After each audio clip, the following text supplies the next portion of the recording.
Brilliance Audio presents Why Customers Leave and How to Win Them Back by David Avrin, read by the author himself.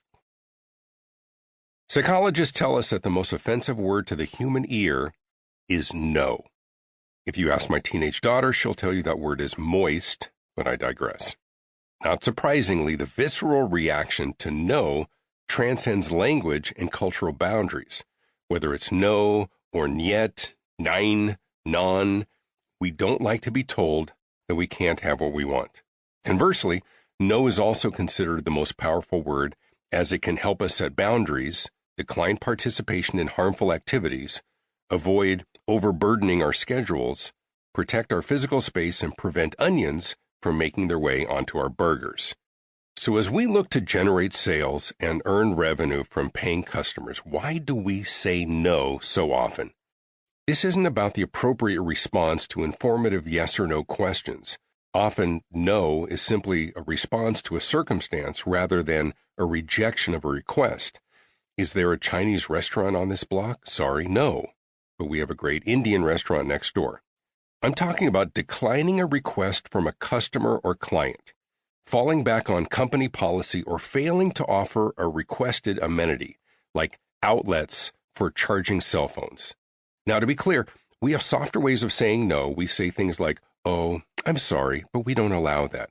Or, gee, I would like to, but we won't be able to accommodate you. However you and your team couch it, you are telling us we can't have or even pay for what we want. This isn't an issue of the customer always being right. This is an issue of accommodation and retention. It isn't about doing the right thing because it's the right thing to do, although that should be our fallback position. This is about profit and loyalty. Lest you immediately jump in your minds to the things that you simply cannot do in your business, trust me, I get it. There are things that will never make sense in business. Every project can't be custom from scratch. Scheduled changes that affect your entire team and take you off other client work often can't be accommodated, and your business has to remain profitable. What I'm referring to is all the other times when a simple accommodation would be little skin off your nose, but would save a sale, please a customer, and foster loyalty. But that's a slippery slope, you say. If we start allowing everyone to substitute a menu item, then everyone will do it. Nope, not buying it. Bogus argument. Everyone isn't at the table when you agree to substitute shrimp for chicken.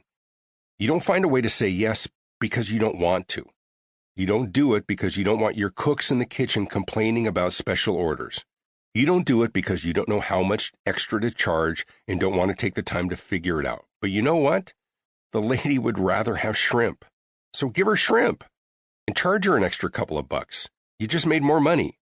She's pleased and will not only give you her future business, but will likely tell others of her great experience. What's the other option? Not giving her what she asked for? So she leaves unhappy, doesn't come back, posts a negative Yelp review, and tells all of her 5,000 Facebook friends what a crappy place this is. Saying no when you could easily say yes to a paying customer is both stupid and lazy. I stopped by the hotel front desk at 7 a.m. on the way out to a speaking gig. Good morning, I say. I'm going to need a late checkout, please. Oh, I'm sorry. The latest I can give you is noon, the desk clerk tells me. Here's my challenge, I say. I have a speaking gig this morning, and I don't even get off stage until noon. I'll get back to the hotel as soon as I can and try to be out by 12:45.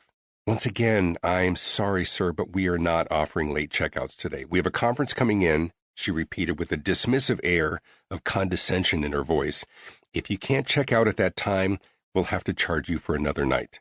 I shrugged.